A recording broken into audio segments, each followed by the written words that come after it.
que je m'apprête à vous dire est top secret. Ok. Nous étions en train d'expérimenter un nouveau type d'arme. Une arme qui révolutionnera le monde. Quoi? Un tank mobile nucléaire. Avec la capacité de lancer une attaque nucléaire de n'importe où.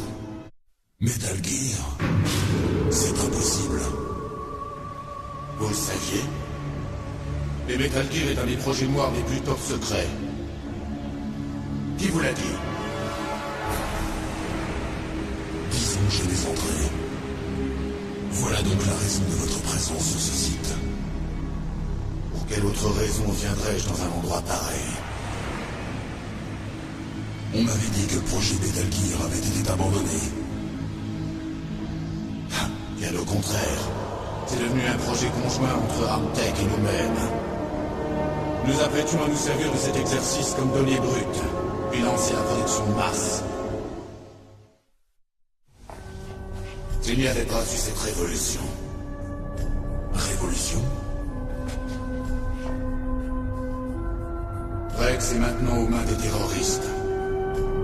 Rex? Metal Gear Rex. Le nom de code du nouveau prototype Metal Gear. L'armement de la tête nucléaire dont ils pensent se servir sur Rex doit être terminé. Ces types sont des pros. Ils sont tous capables de se servir et d'assembler des armes. Hé, l'affaire maintenant. Merci messieurs pour cette brève introduction sur le Metal Gear et à quoi il était prévu initialement.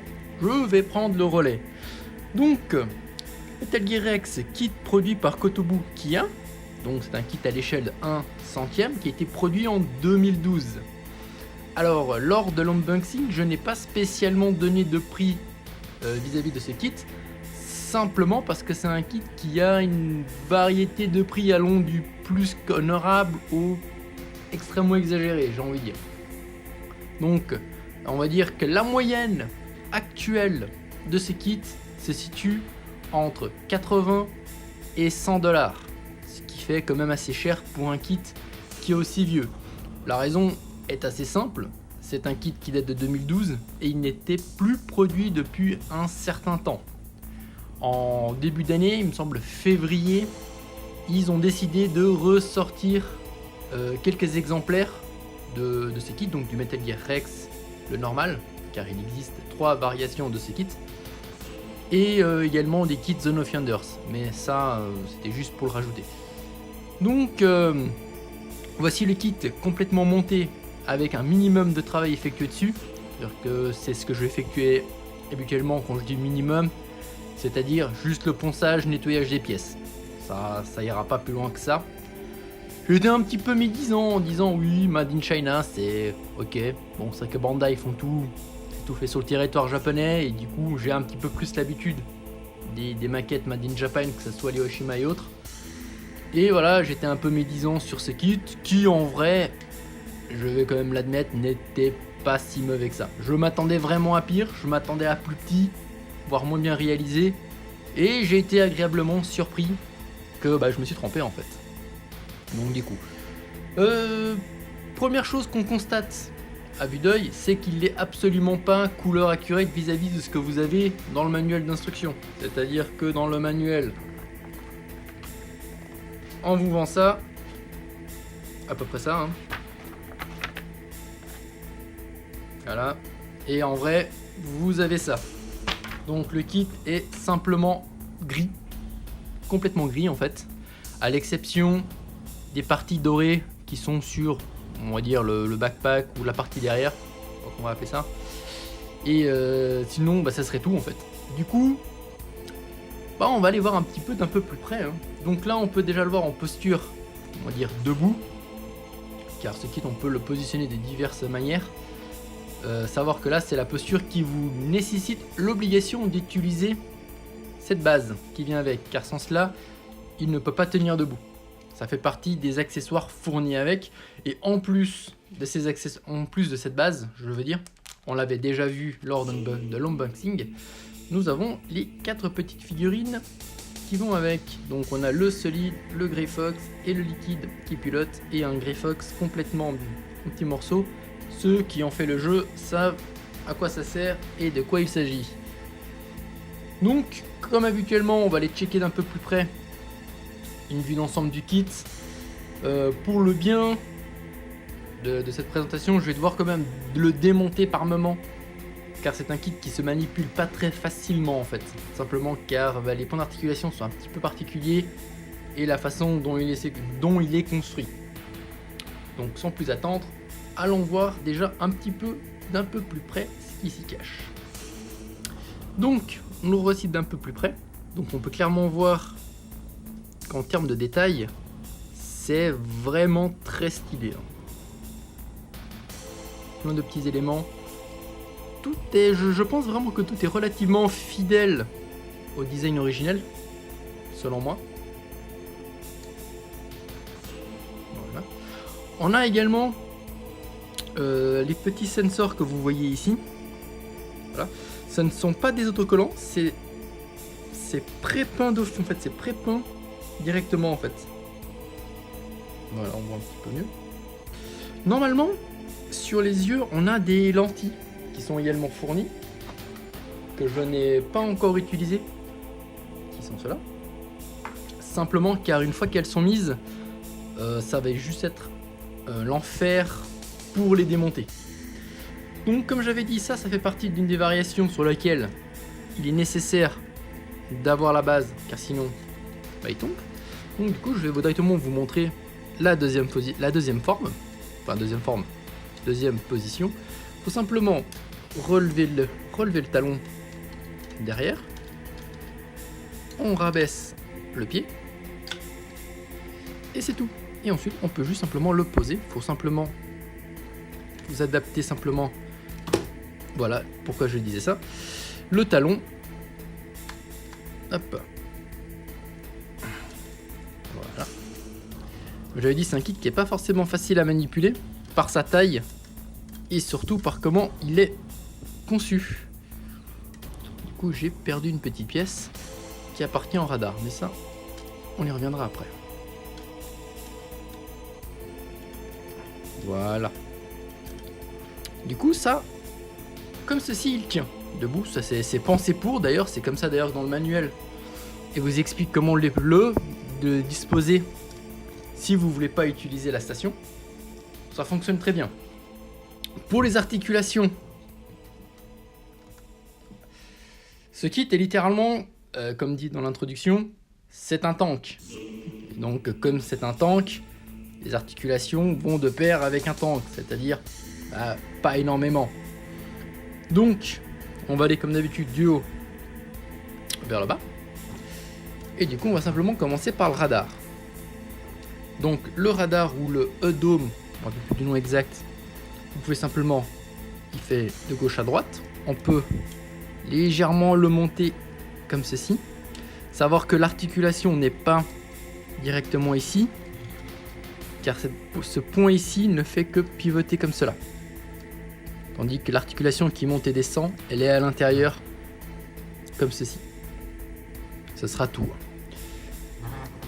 On a également déjà ce qu'on peut faire, c'est simplement de remettre la pièce qui est tombée, qui va ici. Voilà. Il en est de même pour le railgun. Donc comme c'est le même style d'articulation, donc le railgun gauche à droite de ce côté. Je vais plutôt le positionner comme ceci pour que vous puissiez mieux voir. Gauche à droite comme ceci. De haut en bas, l'articulation est toujours ici. Celui-ci par contre pivote un petit peu sur lui-même, mais il me semble que c'est un petit peu rigide. Donc forcez pas trop. Voilà. Quelque chose d'assez chouette, j'avoue que c'était complètement indispensable. Car souvent on choisit la facilité plutôt que la praticalité. Donc le backpack quant à lui, on peut le monter et le descendre comme ceci. Il est sur une rotule, ce qui le permet de bouger un petit peu n'importe comment. On peut également le monter et le descendre. Et pourquoi je mets cet angle? Simplement que là on a tous les silos à missiles. Tous les silos à missiles sont fonctionnels. Voilà.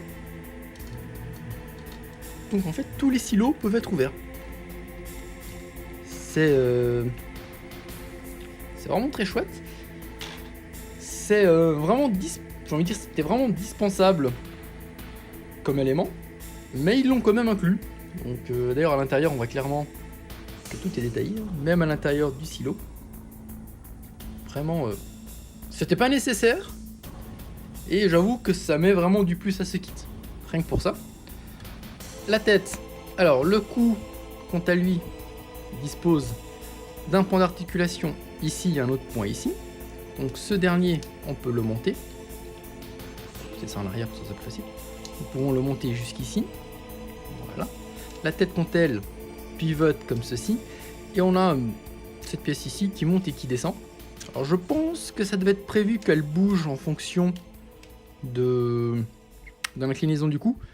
Je sais pas si c'est vrai ou pas, mais en tout cas celle du dos, oui. C'est en tout cas celle-là, oui. Elle monte et elle descend en fonction de l'inclinaison. La tête, il y a pas mal de choses à voir dessus. Pour ce faire, je vais quand même devoir la démonter pour pouvoir mieux vous montrer de quoi je parle. Donc déjà, tête du Metal Gear Rex. Déjà on peut voir qu'on a la quantité de détails est vraiment très cool. Ça, il n'y a pas à chier. Si vous aimez vraiment travailler les reliefs, là vous avez de quoi vous amuser. Même dessous c'était clairement pas nécessaire de caler autant de détails, mais ils l'ont quand même fait. C'était dispensable, mais bon. Et pourquoi je démonte la tête? Simplement parce que la tête dispose également du cockpit, hein, qui s'ouvre comme ceci, qui fonctionne comme une gueule de dinosaure. Donc, alors déjà, je l'ai tiré un peu fort, du coup ça l'a. J'ai déboîté sa mâchoire, le pauvre.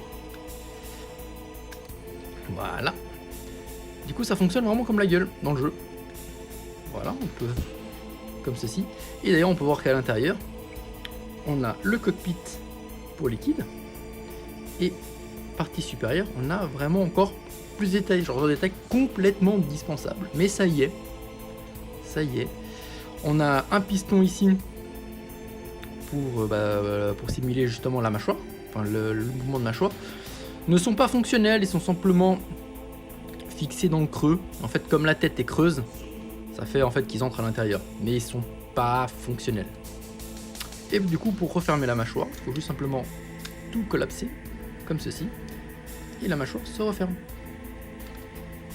C'est cool, c'est cool. Après, faut-il vouloir le disposer cockpit ouvert avec le liquide à l'intérieur? Donc le personnage, hein, pas un liquide en particulier. Donc après voilà, c'est vraiment à vous de décider. Et je pense que toutes les options sont faisables. Personnellement, je pense que j'opterai plutôt pour l'option cockpit fermé. Mais voilà, ça n'engage que moi. On va laisser la salle un petit moment, parce que du coup, on va attaquer un peu plus bas. Ici, plus bas, on a ce canon. De mémoire, il me semble que c'est un laser ou un lance-flamme, je ne sais plus. Il monte et il descend.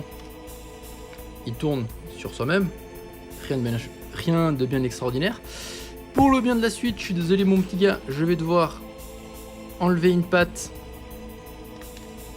car ça sera plus facile pour montrer. Voilà. La jambe. Sur la jambe, je pense que c'est les pièces où il y a le plus de choses à voir.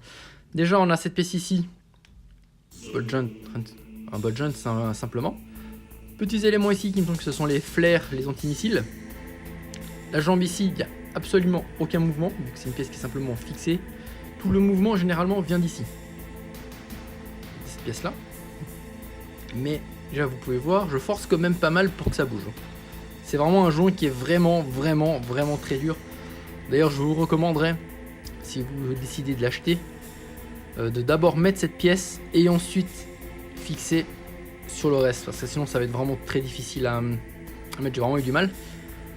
Ici pareil, hein, les petits silos à missiles complètement fonctionnels. S'il vous plaît, voilà, complètement fonctionnels, les trois. Petits détails à l'intérieur, plus les petits missiles. L'articulation de la jambe, quant à elle, ne se fait pas ici comme on pourrait le croire, mais en fait se fait à l'arrière. Par conséquent, en fait, cette partie-ci monte et descend. Le point est là. Du coup, ceci bouge gauche à droite. Le talon articulé, on peut le déployer comme vous avez pu voir un peu plus tôt. Pour mettre la version où il est un petit peu surélevé avec ses deux pattes, il faut juste tirer. Donc là pareil, hein, plein de détails vraiment très chouettes, même à l'intérieur. Hein. Et ça aussi, encore un élément indispensable, c'est ces griffes. Ouais, on peut appeler ça des griffes. Qui bougent de haut en bas et qui d'ailleurs peuvent être, si j'arrive, voilà, on peut les allonger. Pareil, complètement indispensable, ils auraient juste pu les mettre comme ceci en mode fixe. Mais non, c'est des pièces à part entière, ce qui est vraiment chouette. Le petit pied, haut en bas, plus du mouvement latéraux. Pareil, hein, plein de petits détails vraiment très chouettes dessus. Et dessous, on a également des détails, pas mal de détails. Ce qui est un petit peu embêtant avec ce kit, c'est qu'il y a plein de bonnes choses, mais également des choses un petit peu discutables. Donc par exemple, une ligne de jointure qui passe vraiment ici au milieu, vraiment pas très belle, et très difficile à supprimer, vu que sinon en fait vous pouvez plus la remonter derrière. Après, ça reste discret, dans la mesure où le kit est assez grand et vraiment bien détaillé, on n'y prêterait pas spécialement attention. C'est assez dommage, il y a quelques pièces dans le kit qui sont comme ça, dont d'ailleurs ici également. Oups, voilà. Dont ici où justement on a la ligne de jointure. Pareil, ça dérange pas car c'est caché, car c'est simplement caché. Donc, dans la mesure où c'est discret, je peux accepter. Dans la mesure où c'est super visible, c'est un peu plus chiant. Du coup, on va monter tout ça, enfin on va le remonter et on va continuer un petit peu sur une autre pose qu'il peut faire. Et je vais faire ça de suite. Donc voilà, en fait, il peut également utiliser cette pose. J'imagine c'est une pose où typiquement le pilote aimerait sortir sans pour autant avoir un hangar à disponibilité. C'est l'une des poses qui est réalisable, il suffit simplement de rabattre l'intégralité des jambes et de simplement le coucher en mode je fais le beau. Du coup, ça conclut à peu près vraiment, je pense, notre review. Hein. Du coup, il n'y a pas vraiment grand chose à dire, c'est vraiment une énorme brique. Hein. À ce niveau-là, il n'y a rien à dire. Une brique qui est joliment détaillée, ça c'est clair. Voilà. Hein. D'ailleurs, on n'a pas trop vu les détails du railgun, mais il y a vraiment des détails vraiment très très très chouettes. Même si j'ai pensé qu'ici au début il manquait une pièce, mais en réalité c'est vraiment juste moulé comme ça en fait. Voilà. On va le remettre dans sa pose initiale et on va donner, si je puis dire, notre conclusion finale là-dessus. Donc, vraiment, pour conclure, d'ailleurs, à l'échelle, nous avons le petit Solid Snake contre le gros Rex. Hein. Donc on peut clairement voir que le Snake est vraiment, le personnage est vraiment tout petit vis-à-vis de la taille réelle du kit. Hein. Donc, ce qui, j'imagine, être vraiment à l'échelle. Après, conclusion vis-à-vis de ce kit, en fait, à part quelques petits soucis lors de son montage, avec des pièces qui étaient assez mal ébavurées, des pièces qui trempaient encore dans l'huile, c'est un kit qui s'est fait assez rapidement. Les pièces qui m'ont donné le plus de travail, ironiquement, ça devait être les jambes et la tête. Mais hormis ça, vraiment un kit très facile. Donc je pense pas que ça soit un kit réservé, j'ai envie de dire, à des pros ou à vraiment des habitués. Je pense que n'importe quelle personne qui est équipée d'une pince à découper, un petit peu de ponçage, peut le faire sans trop de difficultés. Je pense que selon moi c'est vraiment un kit qui se fait facilement et agréablement vu la quantité de détails. On s'amuse vraiment en plus, je trouve que je me suis bien amusé à le monter. Du coup ça faisait longtemps que je n'avais pas fait des kits assez complexes et c'est vrai que ça m'a vraiment fait plaisir de refaire un kit comme ce dernier. Je pense clairement que si vous êtes un fan de la Sega Metal Gear, c'est un kit que je peux vous recommander vivement. Après, il est vrai qu'il faut le monter soi-même. Il existe des kits Metal Gear déjà montés, prêts à l'emploi avec des LED, des kits vraiment super stylés. Enfin, c'est pas des kits, c'est des figurines plutôt. Par contre, là, vous attendez pas à le payer 80-100$. On dit vous plutôt à le payer 300, 400, voire 500, si ce n'est plus. Car c'est vraiment des très très grosses pièces. des très belles pièces. Mais bon, j'imagine que on accepte de mettre 1500 francs dans un téléphone. J'imagine qu'on peut mettre 500 francs dans une belle figurine. Enfin, ça est pendu, bien évidemment. Donc oui, si vous pouvez l'acquérir pour pas trop cher, franchement, je vous le recommande vivement. Actuellement, je ne compte pas le peindre dans les médias. J'ai un autre projet que je vais vous présenter sous peu. Mais dès que j'envisagerai de peindre ce dernier, oui, je ferai une vidéo qui vous expliquera également comment caler tout le camo, si vous désirez le peindre en camo. Car bon, hormis ça, il ne dispose pas d'une réelle difficulté en termes de peinture, à part peut-être les pièces coulissantes qui peuvent être un peu problématiques. Mais sans cela, rien de bien méchant. Donc voilà, franchement, je pense que on va conclure là-dessus. Si vous êtes vraiment fan de la saga Metal Gear, n'hésitez pas à l'acheter à un prix décent, donc j'entends entre 80 et 100. Je sais que le prix de vente originel était de 4500 yens, donc à peu près 45 $, si ce n'est moins aujourd'hui. Le fait que ce kit n'est plus produit fait que ça le rend un peu plus cher et un peu plus difficile à trouver. Je profite également pour j'avais fait une remarque qui était qu'il y en avait 3 comme ceci, simplement parce qu'il y a cette version là, le même version black qui est le même mais en tout noir. Différence notable, c'est qu'il y a des décals supplémentaires qu'il n'y en a pas dans l'original, et une version MGS4 de ces derniers qui est littéralement le même kit mais endommagé suite aux événements du premier. Enfin un Metal Gear Solid, pas un Metal Gear normal. Donc bah voilà, j'espère que cette vidéo vous aura plu en quelque sorte. Et j'espère qu'on se reverra prochainement pour une nouvelle vidéo. Et je pense qu'on va s'attarder sur un tuto probablement. Donc voilà, hein. Donc abonnez-vous, likez, faites ce genre de choses qui me fait plaisir pour ceux qui le font. Et si vous ne le font pas, bah regardez seulement, ça fait quand même plaisir. Et je vous dis donc à très bientôt pour une nouvelle vidéo. Allez hop.